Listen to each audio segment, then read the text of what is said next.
Hahaha, apa kabar sahabat artikel MOBA? Kali ini, saya akan membacakan lanjutan alur cerita pemuda kaya. Tapi sebelum mendengarkan kisahnya, silakan cari posisi yang nyaman, jauhi keramaian, dan jangan lupa, pasang handsetnya. Dan inilah, lanjutan alur cerita pemuda kaya, pemilik puluhan bisnis, yang hidup sederhana. Episode 126. Di episode sebelumnya terlihat, Tuan Smith memerintahkan Pak Steve untuk segera menjemput Aditya, dikarenakan sesuatu hal yang telah terjadi di Amerika. Mendapat perintah tersebut, Pak Steve pun langsung menghubungi Aditya untuk memberitahukan kejadian tersebut. Namun sayangnya, saat baru mengeluarkan handphone dari saku celananya untuk menerima panggilan dari Pak Steve, handphone milik Aditya malah direbut oleh Vino, yang langsung menonaktifkan handphone tersebut, sambil terus membuli Aditya. Sementara Pak Steve, setelah beberapa kali menghubungi Aditya, namun tak dapat tersambung lagi, beliau pun langsung berinisiatif meminta Jasmine untuk mengantarnya ke tempat di mana Aditya berada. Terdengar pula saat itu, Pak Steve meminta si sopir yang tadi menjemputnya, agar mengantarnya kembali ke rumah Nico, tempat di mana Jasmine berada. Setelah itu terlihat, Pak Steve dan 7 orang anak buahnya, langsung melangkah meninggalkan tempat tersebut. Sementara Kenshin, melihat ekspresi Tuan Smith yang terlihat panik, ia pun berkata, "Maaf Tuan, apa yang membuat Anda tiba-tiba panik, setelah menerima panggilan tadi?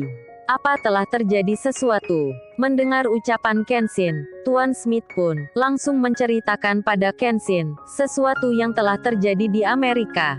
Setelah menceritakan hal tersebut, Tuan Smith kembali berkata, "Maka dari itu, kami harus segera kembali ke Amerika.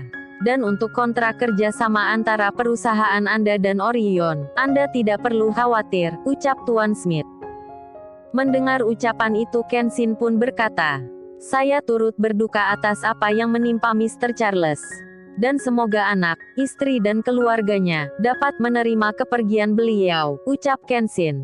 Mendengar ucapan itu, Tuan Smith pun berkata, "Istri Tuan Charles sudah lama meninggal. Dan Tuan Charles sendiri tak memiliki anak. Beliau hanya punya seorang adik laki-laki, yang pemikirannya selalu bertolak belakang dengan Mr. Charles," sahut Tuan Smith, lalu terduduk lesu. Di sela itu terdengar, Tuan Charles bergumam, "Apa yang terjadi dengan perusahaan? Jika semua kekayaan dan aset Mr. Charles jatuh ke tangan Bram, sepertinya inilah titik akhir kejayaan Orion," gumam Tuan Smith, disertai isak tangisnya. Ternyata saat itu, kabar yang disampaikan oleh pengacara dari Mr. Charles adalah kabar tentang meninggalnya Mr. Charles, yang belum diketahui penyebabnya. Dan singkat cerita, tak terasa, Pak Steve dan anak buahnya pun telah sampai di kediaman Nico. Terdengar saat itu, Pak Steve memberitahukan kabar tersebut pada Jasmine, dan meminta Jasmine menemaninya untuk menemui Aditya. Mendengar semua penjelasan dari Pak Steve, Jasmine pun berkata, "Baik Pak, saya akan menemani Anda ke sana," sahut Jasmine, lalu mengikuti Pak Steve masuk ke dalam mobil. Setelah itu terlihat, mobil SUV yang mereka tumpangi pun langsung melaju meninggalkan tempat tersebut.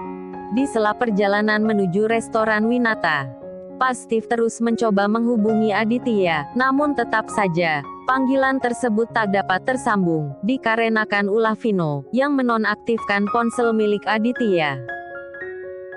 Tak terasa, setelah menempuh 20 menit perjalanan, 2 mobil SUV yang saat itu datang untuk menjemput Aditya pun telah memasuki halaman parkir di restoran Winata. Dan ternyata, bersamaan dengan itu, Nico juga pun baru saja sampai di tempat tersebut. Melihat Jasmine dan Pak Steve yang keluar dari salah satu mobil SUV itu, Nico pun langsung bergegas menghampiri mereka. "Loh Jas, kamu ngapain di sini?" ucap Nico. Mendengar ucapan Nico, Jasmine pun berkata, "Kami kesini mau menjemput Aditya," ucap Jasmine. Sementara Nico mendengar ucapan Jasmine, ia pun mengerutkan keningnya, lalu berkata, "Loh, bukannya tadi Aditya masih di rumah sama kamu? Kok tiba-tiba sudah ada di sini?" ucap Nico. "Iya Nick, tadi ada temannya yang nelpon.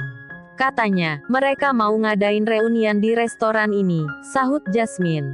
Mendengar ucapan Jasmine, Nico pun kembali mengerutkan keningnya, lalu berkata, "Kok ngak dia enggak bilang-bilang, kalau teman-temannya mau ngadain reunian di restoran ini.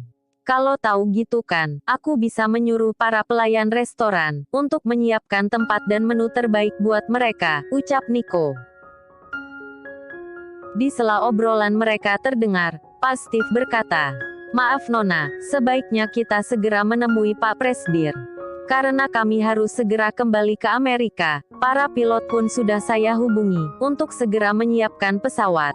Dan sekarang, pasti mereka telah menunggu kedatangan kami," ucap Pak Steve. Mendengar ucapan Pak Steve, Nico pun bergumam. Dari raut wajah kepala keamanannya si Adit, sepertinya ada sesuatu hal yang emergensi banget nih, gumam Nico, lalu berkata, "Oh ya Jas, memangnya kamu tahu enggak, ruangan yang dipakai teman-temannya si Adit? Itu dia Nick, saya juga enggak tahu, ruangan VIP berapa yang mereka booking," ucap Jasmine. Mendengar ucapan itu, Nico pun berkata, "Ya sudah, kalau gitu nanti kita tanyakan saja sama resepsionis yang bertugas," ucap Nico, lalu mengajak Jasmine dan Pak Steve masuk ke dalam restoran tersebut. Terlihat saat itu, setelah berada di dalam restoran, para karyawan restoran pun langsung menyapa Nico dengan hormat. "Selamat sore Pak," ucap para karyawan resto saat berpapasan dengan Nico. "Ya selamat sore," sahut Nico, sambil terus melangkah ke arah seorang resepsionis. Setelah sampai di bagian resepsionis, Nico pun berkata pada si resepsionis, "Sore Mbak." "Oh sore juga Pak Nico," sahut si resepsionis. Setelah itu terdengar lagi, Nico berkata, "Oh ya Mbak, apa ada tamu yang telah membooking ruang VIP untuk acara reunian?" ucap Nico. Mendengar ucapan itu, si resepsionis pun berkata, "Saya kurang tahu juga Pak. Karena saat ini, ada 25 ruangan yang terpakai," sahut si resepsionis, lalu kembali berkata, "Memangnya ada apa ya Pak?" Mendengar ucapan itu, Nico pun berkata, "Oh ini, wanita ini adalah calon istrinya Pak Aditya, pemilik restoran ini. Dan bapak ini adalah pengawal pribadinya Pak Aditya.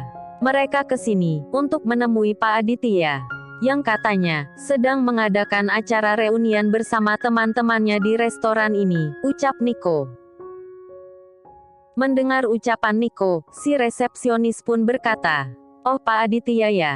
Tadi saya lihat, beliau datang bersama seorang wanita. Dan kalau enggak salah, beliau ada di ruang VIP nomor 9, ucap si resepsionis, lalu kembali berkata, "Sini Pak saya antar," ucap si resepsionis, lalu melangkah diikuti oleh Nico, Jasmine, Pak Steve, dan 7 orang pengawal pribadi. Tak berapa lama kemudian, mereka pun telah sampai di depan ruangan VIP, tempat diadakannya acara reunian. Terlihat saat itu, si resepsionis mengetuk pintu ruangan tersebut, lalu membukanya dengan perlahan. Sementara Vino dan teman-temannya yang berada di dalam ruangan tersebut, pandangan mereka pun langsung mengarah ke arah pintu yang terbuka dengan perlahan. Setelah membuka sedikit pintu tersebut, si resepsionis pun berkata, "Pak Aditya, maaf mengganggu. Ada yang ingin bertemu dengan Anda," ucap si resepsionis. Mendengar ucapan itu, Vino yang belum melihat kedatangan Pak Steve dan Nico pun langsung menanggapi perkataan si resepsionis. Guys, lu pada dengar enggak? Dia manggil si Aditya Pak," ucap Vino, lalu kembali berkata, Dia ini cuman buruh di perkebunan, jadi enggak pantas banget, lu manggil dia Pak."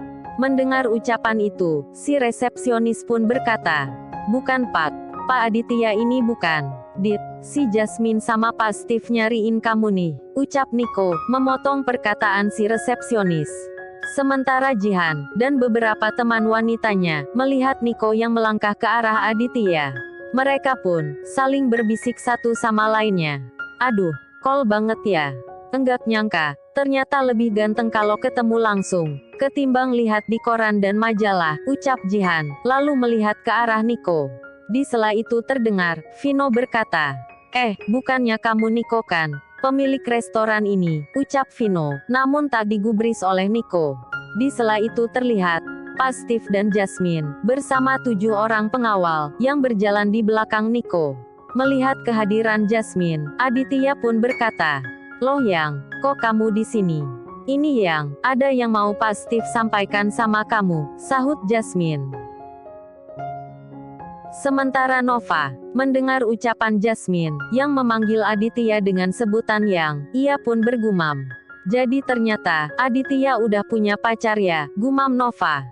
Di sela itu terlihat, Pastif menghampiri Aditya, lalu berkata, "Tuan, tolong maafkan saya, karena telah mengganggu acara Anda. Sudah berulang kali, saya mencoba menghubungi Anda, tapi panggilanku tak dapat tersambung. Makanya saya memutuskan untuk menemui Anda," ucap Pastif, sambil membungkukkan badan, tanda memberi hormat pada Aditya. "Ia sudah tidak apa-apa," sahut Aditya. Sementara Nova, Vino dan teman-temannya melihat Pastif yang begitu hormat pada Aditya, mereka pun bertanya-tanya dalam hati, siapa sebenarnya si Adit ini? Hingga orang-orang berpakaian rapi ini begitu menghormatinya. Setelah itu terdengar lagi, Aditya berkata pada Pastif, "Ada hal penting apa, hingga Anda menemui saya di tempat ini?" Mendengar ucapan itu, Pastif pun berkata, Tuan Charles telah meninggal dunia. Jadi, kita harus segera kembali ke Amerika, untuk menyiapkan pemakaman beliau," ucap Pastif. Mendengar ucapan itu, spontan, Aditya pun langsung berdiri dari tempat duduknya. "Apa? Paman Charles meninggal dunia? Kenapa? Kenapa bisa? Padahal, sebelum kita berangkat, Paman Charles sehat-sehat saja," ucap Aditya, yang terlihat panik. Mendengar ucapan Aditya, Pastif pun berkata, "Untuk saat ini, saya dan Tuan Smith pun belum tahu penyebabnya," sahut Pastif. "Baiklah, segera hubungi Pak Dominic untuk menyiapkan pesawat. Malam ini juga kita berangkat," ucap Aditya. "Sudah Tuan, pesawat pribadi Anda telah siap, tinggal menunggu Anda saja," sahut Pastif. Mendengar ucapan Pastif, Vino dan teman-temannya pun terlihat kaget. Di sela itu terdengar, Vino bertanya pada Pastif. "Tunggu Pak, memangnya dia ini siapa?" ucap Vino, sambil menunjuk ke arah Aditya. "Oh, beliau ini, Presiden Direktur dari perusahaan Orion. Dan saya adalah kepala keamanan beliau," ucap Pastif. "Orion, kok saya baru dengar nama perusahaan itu," ucap Vino. Mendengar ucapan itu, Pastif pun berkata, "Orion adalah perusahaan raksasa, dengan 90 anak cabang perusahaan, yang tersebar di 17 negara. Dan Orion sendiri, bergerak di bidang IT, dan berpusat di California," ucap Pastif, membuat Vino dan teman-temannya makin terlihat kaget. "What? Ternyata lu ini Presiden Direktur ya Dit? Kok lu enggak bilang sih?" ucap Jihan. Mendengar ucapan Jihan, Nico pun berkata, "Bukan itu saja. Dia ini adalah pemilik restoran ini," ucap Nico. "Loh, bukannya kamu adalah pemilik restoran ini?" ucap Vino, yang tidak percaya dengan ucapan Nico. "Saya hanyalah pengelola, yang ditugaskan oleh Aditya, untuk memantau 45 hotel, dan 36 restoran miliknya. Dan wanita ini adalah Jasmine. Dia adalah calon istrinya Aditya. Selain itu, Jasmine juga adalah orang kepercayaannya Aditya, yang bertugas mengelola 72 perkebunan, yang pemiliknya juga adalah Aditya." "Sudahlah Nick, enggak usah dilebih-lebihkan," ucap Aditya, lalu berkata pada Nova. "Nov, handphoneku dong." "Oh iya Dit iya," sahut Nova, lalu meraba ke dalam tasnya. "Ini Dit," ucap Nova, sambil memberikan handphone milik Aditya.